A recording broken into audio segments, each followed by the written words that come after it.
Look at the weather. It's beautiful here. Non-stop rain. Oh, man, it is a blazer out there. It's cold and it's shivery. It is cold. Really coming down here. I really enjoy your weather reports. From the All Indiana Podcast Network, we're talking weather in a whole new way. From historical events to what's coming up, plus weather news, science, safety, fun facts, and more. I like where this is going. This is Weather Weekly. Weather Weekly with Wish TV Storm Track 8 meteorologist Marcus Bailey. Episode number 76. Good to be with you here, meteorologist Marcus Bailey with Wish TV in Indianapolis, Indiana. Hopefully you're having a fantastic week. Last week of June, and technically it's not a full week, as we will flip the calendar on Friday. So next week, the day after the holiday, we'll do our look ahead to the month of July. But before I forget, hopefully you guys have a fantastic holiday weekend coming up. With the 4th of July coming in on a Monday, so many of you will have kind of an extended holiday weekend. Hopefully it's a fantastic one for you. I'm going to kind of piggyback off of last week's episode, asking the question, is a drought building? Because basically since our last podcast, it's been pretty bleak with rain. We had a little bit of light rain over the weekend, specifically Saturday overnight into Sunday morning. And then there were some little isolated showers that kind of developed Sunday afternoon. I know at my house, we at least picked up a little bit. It was not nearly enough.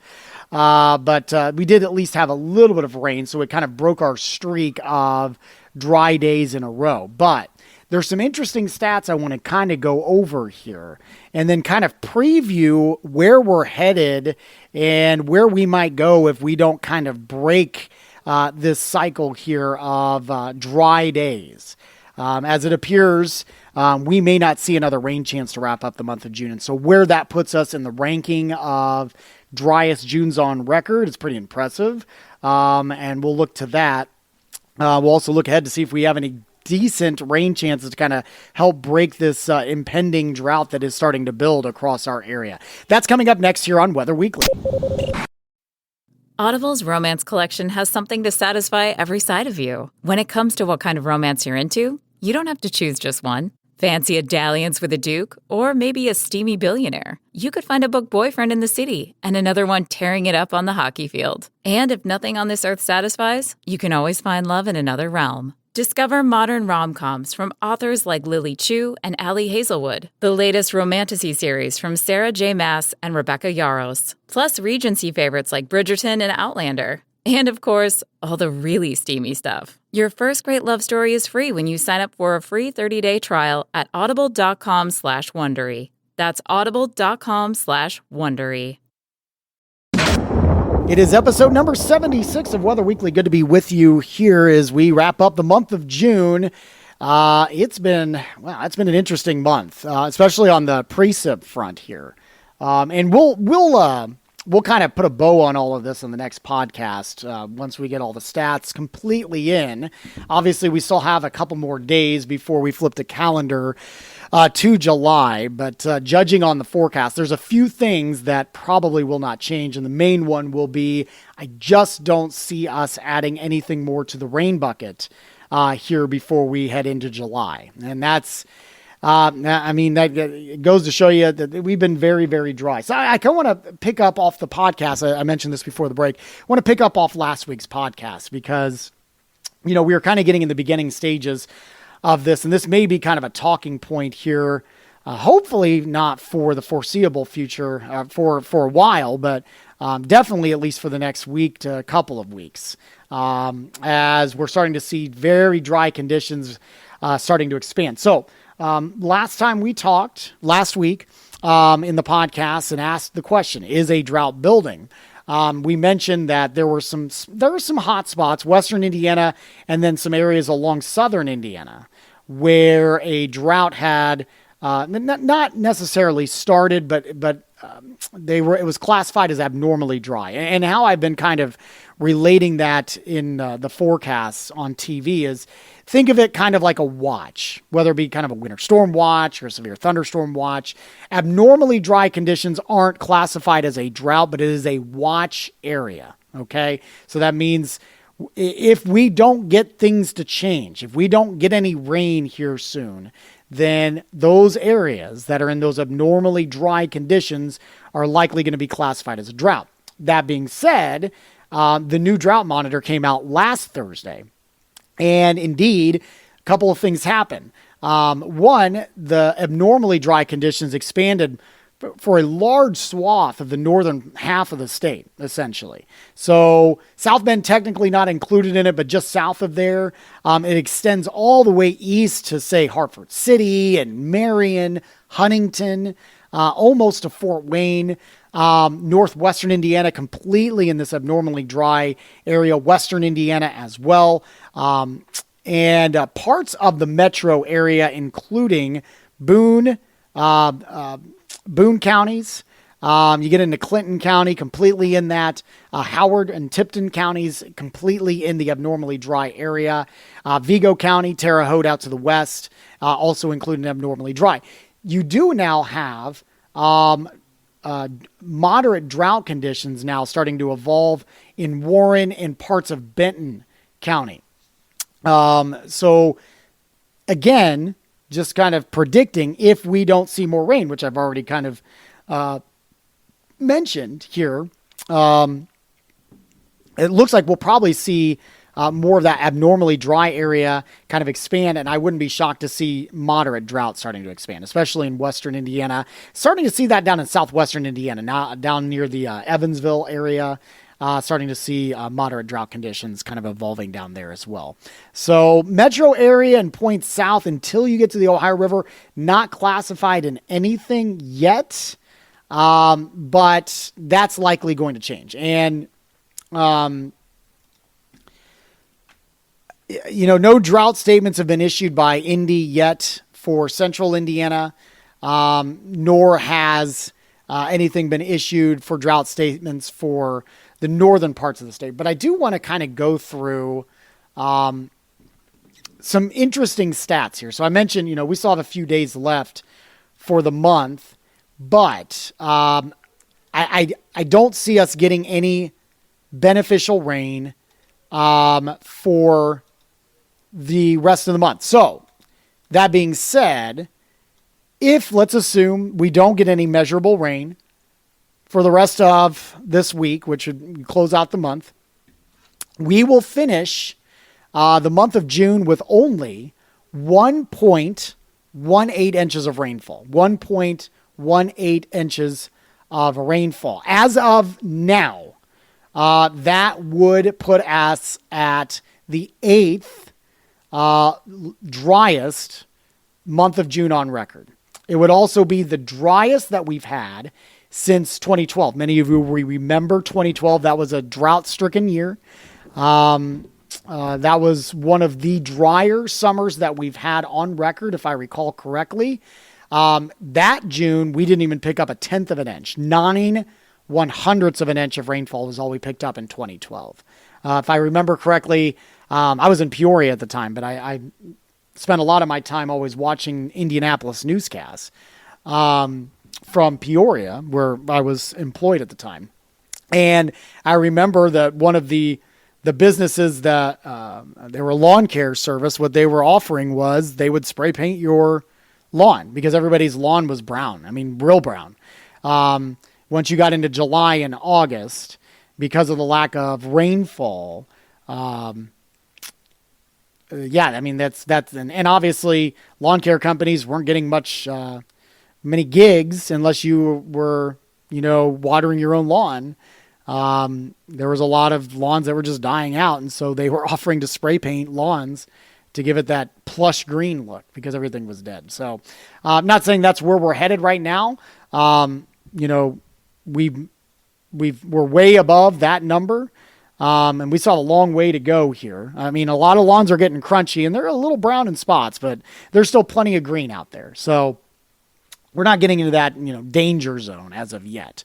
Something that's interesting though. So just plugging in some numbers, and we've got a great web tool where I can put a bunch of different variables in and stuff like that. So we're on a stretch right now. And I basically put the threshold of number of consecutive days, just because we picked up a few hundredths of precipitation at the Indy airport Saturday night into Sunday. So it broke our stretch of dry days. So I couldn't put, consecutive days of zero precipitation because that's obviously been broken. But I did put number of days of precipitation less than 1/10 of an inch. Okay. 1/10 of an inch isn't a whole lot of rainfall. It's okay. We would need more at this point. But as it stands now, we're at 15 days. All right. 15 days. Just to put this in perspective, in terms of streaks, that ranks as 379th longest. So doesn't really stand out as overly impressive to you. I think what's interesting, and some people, we might forget a little bit about this because this was during the pandemic, and we were kind of in the heart of the pandemic. Everything was shut down, still. So from August 19th through October 14th of 2020, we went 57 days in a row of days less than 1/10 of an inch. Now, I'd have to go back. There could be maybe a day or two back to back where we picked up 8/10, or I'm sorry, 8/100ths.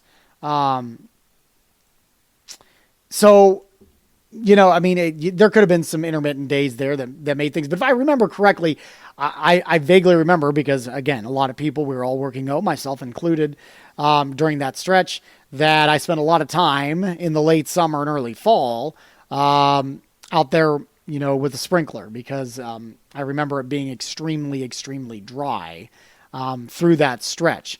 Another impressive. Okay, so, I mentioned the drought that we had in 2012.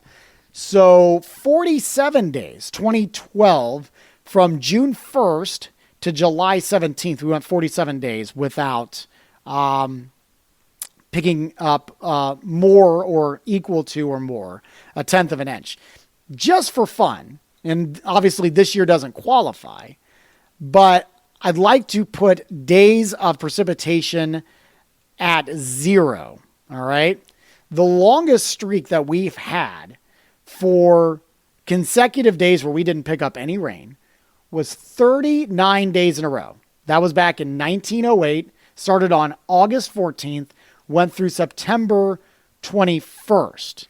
That's how many days in a row we went without precipitation. In terms of more recent records, 2012, again, comes up. We went 24 days in a row from June 5th to June 28th where we didn't pick up a drop of rain. Okay? 2015, we went 20 days in a row from October 4th to October 23rd. So some of these records, when you look at them, I'm just kind of glazing over. Some of them, it's going to count some of the winter months. And, snow's not going to be in the equivalent of rain so much. Because it's lesser moisture content to an extent. You go with that 10-to-1 ratio. Every 1 inch of rain would be 10 inches of snow in many cases. So, but again, I just kind of want to put it in perspective there that we're still way off, right? Okay, so we're way off. But it does go to show also how, what just a few days, a couple weeks essentially can do if you don't pick up any significant precipitation. So let me kind of, again, go back and look at the data for just this month alone. The largest amount of rain that I'm looking at here came on the 12th. We picked up nearly a half an inch of rain in Indianapolis on the 12th, the day after we had a trace. Prior to that, we had a couple of days the day before. Actually, the 10th, 11th, and 12th was a decent wet stretch. All right, we picked up 0.17 on the 10th, 0.13 on the 11th, and then 0.49, so nearly a half an inch on the 12th. So, in that span of days, we almost picked up 3/4 of an inch of rainfall for the month. But, again, we're only at 1.18 inches, so you picked up well over half of your entire monthly amount in that 3-day stretch, essentially. And then you didn't see a drop of rain from the 14th until the 26th. All right, that was Sunday morning, where we only got 3/100ths of an inch of precip. All right. So, pretty bleak in terms of the rainfall amounts here. Again, the departure from average right now is at minus 3.28.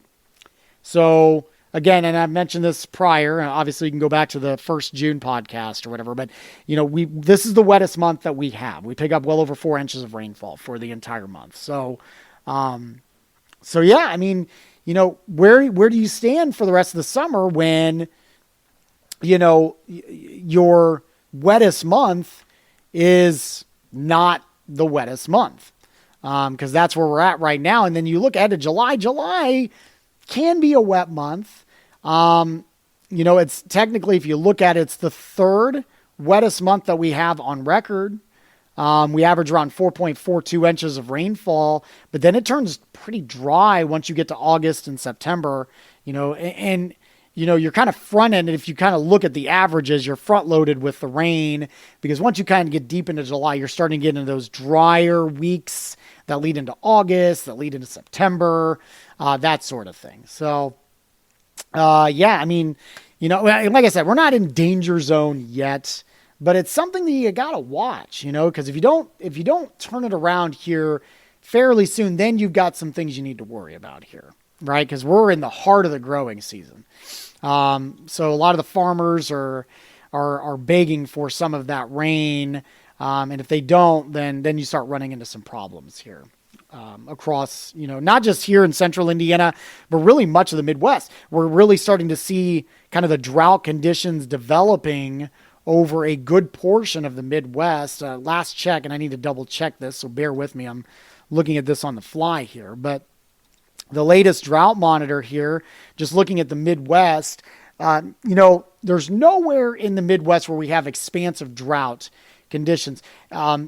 Eastern Illinois, basically from DeWitt County, so it's East Central Indiana or Illinois. So Champaign-Urbana area is kind of in the bullseye of that. They're in a moderate drought.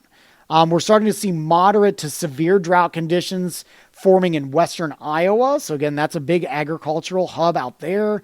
So that's not good. And abnormally dry conditions building in eastern Iowa, northwestern and northern Illinois, southern Wisconsin. Again, pretty heavy agricultural areas, especially along the Mississippi River. And then southeastern Missouri, central Kentucky actually has a little bit of a moderate drought starting to develop when you get south of Louisville. So again, these are all areas to watch because, with very limited rain chances in the forecast, we're probably going to see those expand. I think something else to add to this, and if you want to look up visually with me here, if you go to weather.gov/IND, so that's the Indianapolis Weather Service office, the very top of the page on their headlines, they have drought information.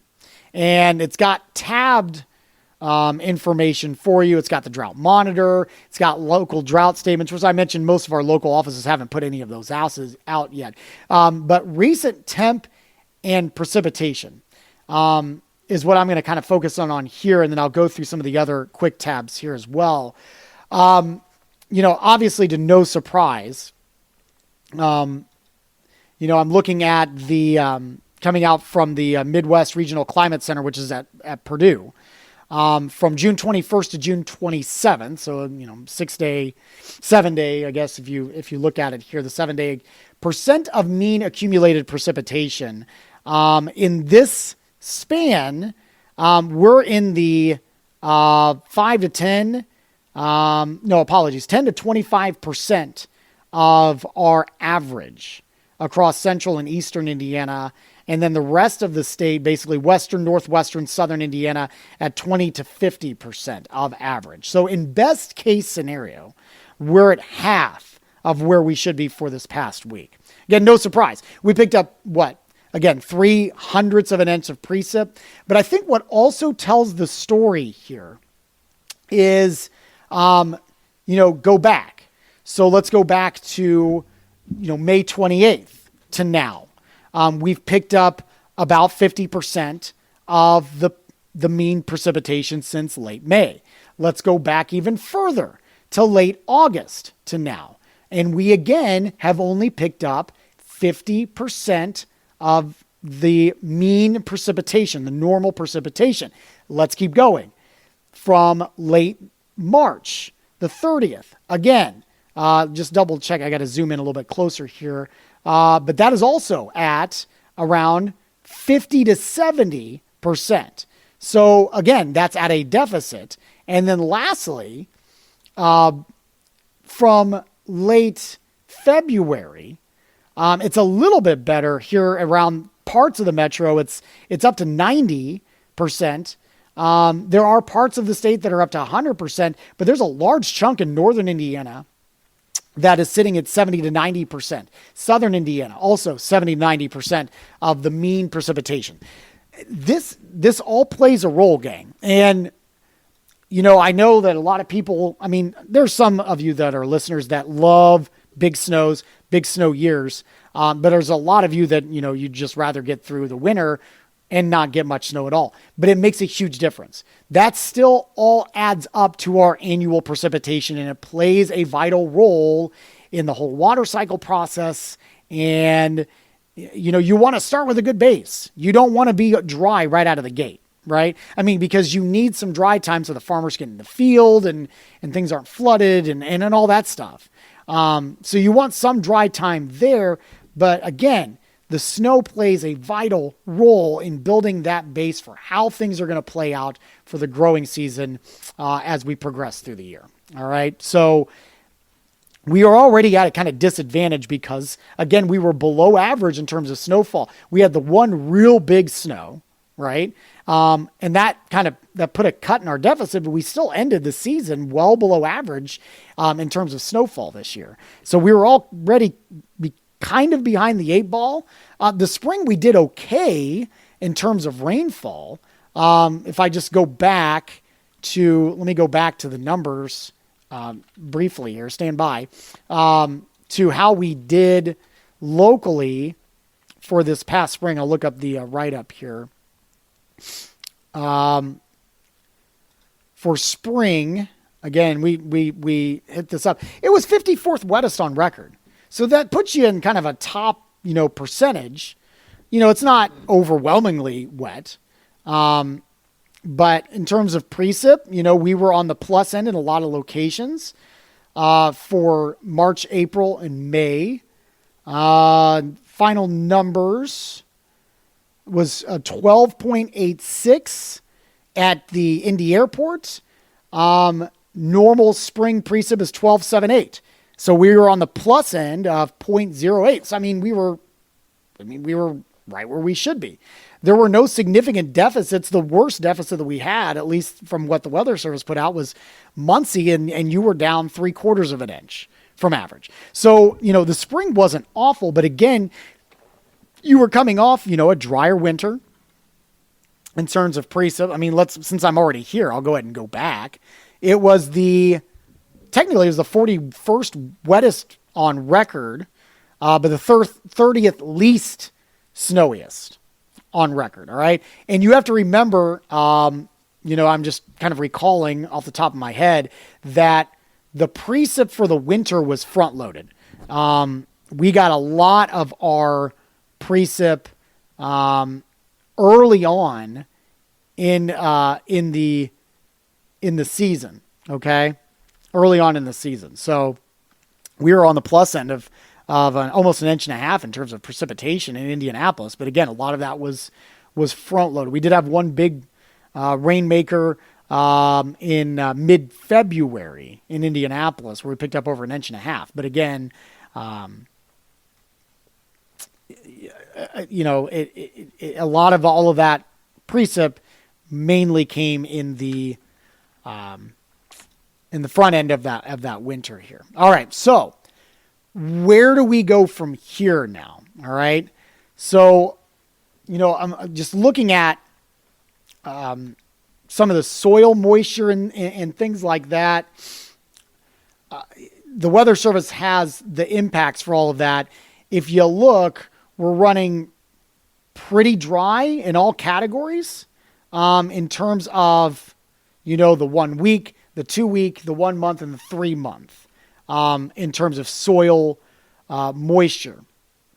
The anomaly in terms of the soil moisture, it looks like we're down pretty much statewide, which shouldn't be a shock to anybody.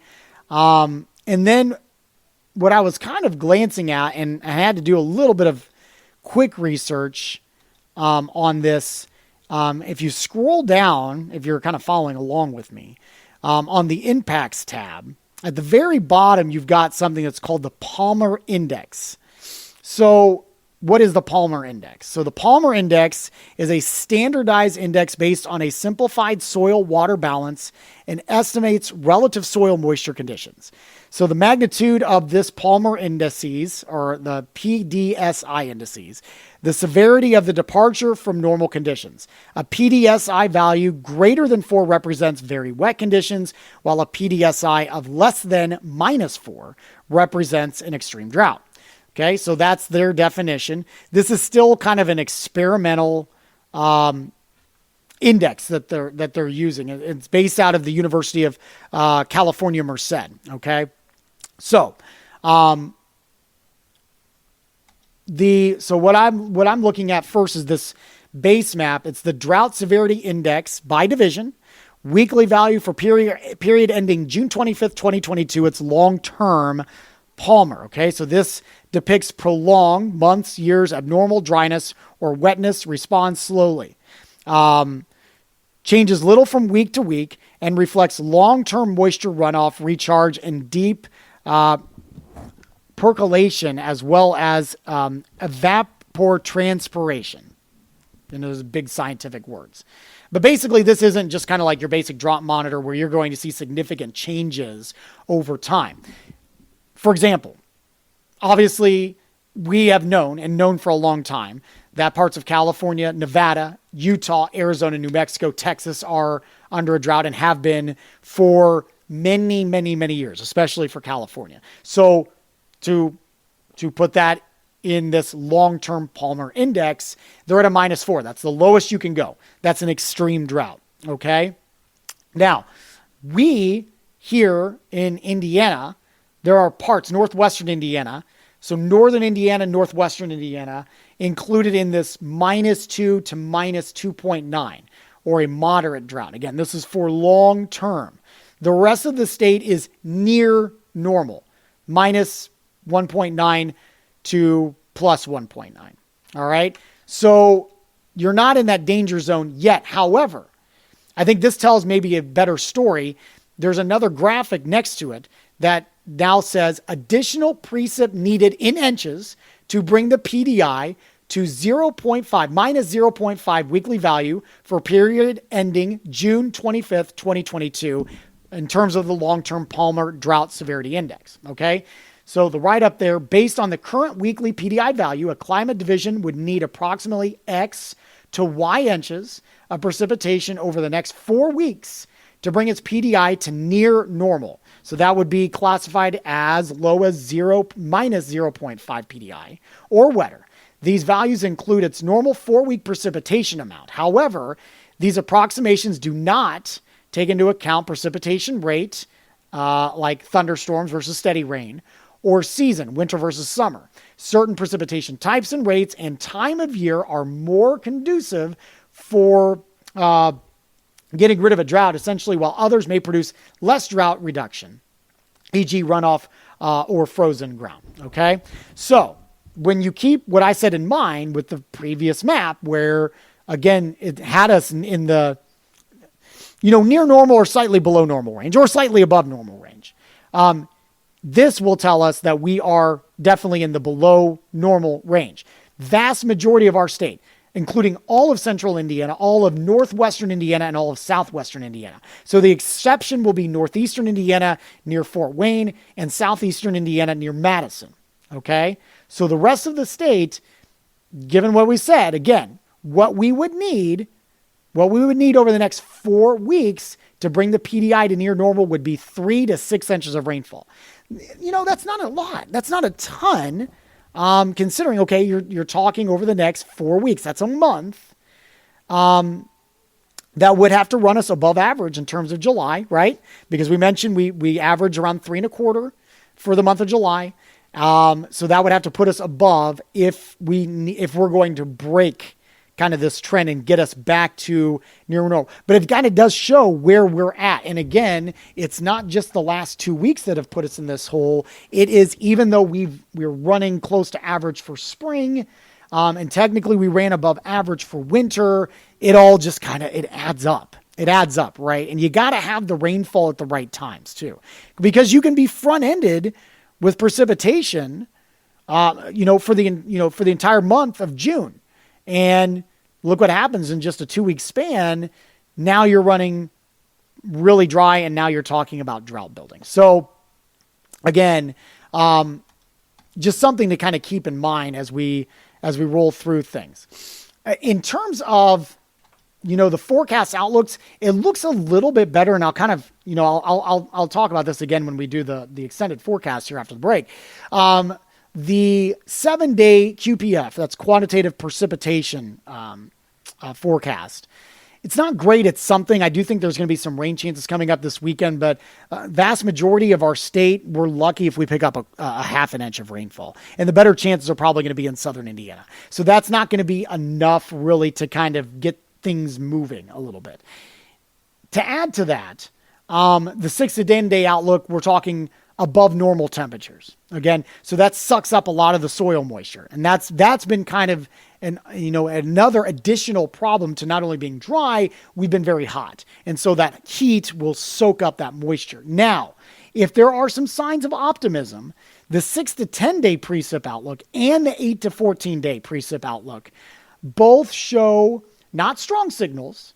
All right. Not strong signals, but, and when I say not strong, it's more leaning above, not likely. So 33 to 40% that we could be running above average in terms of precipitation over the next 8 to 14 days. So that would take us from basically into July 10th or 11th. All right. So, and that encompasses much of the Midwest. So that would be a welcome sign if we can get there. And we'll see if that signal kind of changes a little bit. I've mentioned before, precip is tough to nail down once you get past kind of 5 days, right? Because a lot of these systems, they're not on shore. So you're kind of more looking at pattern and how the pattern will shake out. So there are signs that there could be a pattern conducive to allow for multiple waves of precipitation to come in, but it's not a slam dunk that you get really good moisture out of it, or if it will even track over where you're thinking that pattern could kind of evolve. All right. So that's kind of the best thing that you can build off of. I will also say, now we're getting to the time of year also that tropical systems can play a role in helping to break up dry or drought conditions. And we're watching a couple of areas. There's one in the Gulf. There's 2 just over South America. And some of those could evolve over time. Now, I don't necessarily think the one in the Gulf is going to end up being something that we will be able to tap into. Models just don't see that happening. And it's too far out for the systems that are in the Atlantic, all right, just north of South America, to see if that's going to be something that is going to be able to mix through and get over the Yucatan and into the Gulf. Because, vast majority of the time, if we're going to get a tropical system, the remnants of a tropical system coming in, whether it be, just a depression, a tropical storm, a hurricane, we're not going to get anything in terms of the remnants of that unless it's coming through the Gulf and it spits up through along or west of the Mississippi River and then kind of feeds into the Midwest. Don't see anything like that short term, but, it's been pretty quiet tropical season so far. So we kind of have that, in our back pocket that hopefully, we may get maybe some of those remnants that could play a little bit of a role to kind of help break things up. Because like I said, you get to a point where droughts then end up feeding on themselves. And if you get too dry, it's really, really, really hard to break with just kind of your traditional systems. And so then you need something more significant. And that would be one of those tropical systems that I mentioned that could be a drought buster. We don't want to get to that point here. So hopefully, the 6 to 10 day and the 8 to 14 day kind of play through and we can actually get a little bit of rain in here. Again, I don't think it's going to be enough to kind of break where we're at in terms of the deficit that we've started to build over the last couple of weeks. But a little bit can go a long way. A little bit can go a long way, especially if it's in a timely manner here. You can get a few back-to-back days of some good moisture that can really, really help things. So fingers crossed, we will keep an eye on it. And of course, we'll probably give you another update on where we stand coming up in next week's podcast. Let's talk short term first, though, and look ahead to see if we have any significant rain chances coming up as we gear up to your 4th of July weekend holiday. That's coming up in your forecast next here on Weather Weekly. Here's a look at the forecast for this last few days of June and entering into July. We are going to start cranking up the heat here a bit. It was real pleasant here early on in the week. Struggled to get to 80 on Monday, and Tuesday was another fantastic day. Starting to feel the heat a bit more here for our Wednesday. I think 90s are back within play for Thursday and Friday. And I think Friday is probably going to be the worst of the days in terms of not only the heat, but also the humidity as well. So it's going to be quite uncomfortable with temperatures into the mid-90s. Now, that's the bad news. The good news is, as a cold front kind of drags in from the north, I think we have the potential for maybe squeezing out a few isolated thunderstorms Friday afternoon. I don't think it's a widespread event, but it is something, and I do think there's going to be enough moisture in the air that we could get a few decent downpours that probably aren't going to move a whole lot, so you may get a lot of rain in one spot over an extended period of time. So don't cancel plans if you do have some Friday evening festivities, but something to watch out for. I think Saturday is probably going to be our best chance for rain across our areas. That frontal system kind of gets a little bit closer. It's kind of just stalls out over the weekend. And so we may get these waves of precipitation that are going to kind of ride through here. And that could give us some decent shower and thunderstorm chances on and off through much of our Saturday. So that's something to look for. Sunday, then, kind of some lingering showers. I think it's very much hit and miss. In fact, we're probably going to be more on the miss side of things. Both days for the weekend, Saturday and Sunday, will be in the mid-80s. And right now I'm going to leave the holiday dry on Monday with highs back into the upper 80s. So mid-80s for the weekend. And then the holiday itself will likely see numbers into the upper 80s. I do think 90s are probably back within reach as early as Tuesday as we head back to work on Tuesday next week. That would be July 5th. And then just looking ahead to the extended here, with the national blend of models, which I like to do here. Pretty warm, slightly above average. I mentioned the 90 on Tuesday. I think we're close to that on Wednesday, and then upper 80s through Thursday, Friday, probably into Saturday as well, heading into that second weekend of July. So kind of just stuck in this pattern. But I will say this, the rain doesn't look awesome. I'm looking at the 1 through 7, day 1 through 7 QPF, that's quantitative precipitation forecast. And over Indiana to the north, you're probably looking at maybe 1/10 of an inch of rainfall. From I-70 south, about 1/4 of an inch of rainfall to maybe 1/2 an inch. And from, let's say, around the Terre Haute to Cincinnati line and point south, all the way down to Ohio River, could be picking up around 1/2 an inch to 3/4. So that's not great. We'd like to see a lot more there. But as I mentioned, just previously before the break, there may be some opportunities with the tropics starting to ramp up a little bit. And I should mention the 8 to 14 day outlook does show some signals, not strong signals, but some signals that we could see above average precipitation. So that would be a huge, huge benefit if we can make a swing there. because we are starting to get to that point now. And again, the new drought monitor will be out on Thursday. My guess is we're probably going to see most of Indiana at least considered abnormally dry, and we may see some moderate drought conditions starting to evolve in parts of the state, especially in western and northwestern parts of the state. So we'll keep an eye on that. And of course, we'll give you another update, even though we'll do our standard beginning of the month podcast next Wednesday.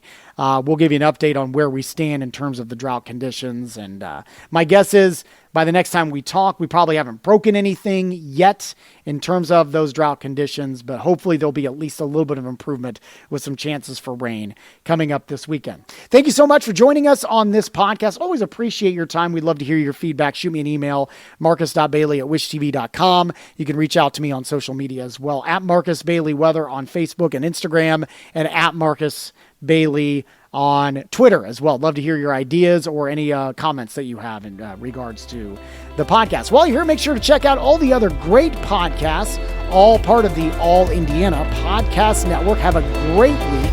Have a wonderful 4th of July weekend, and we'll talk to you next week. God bless.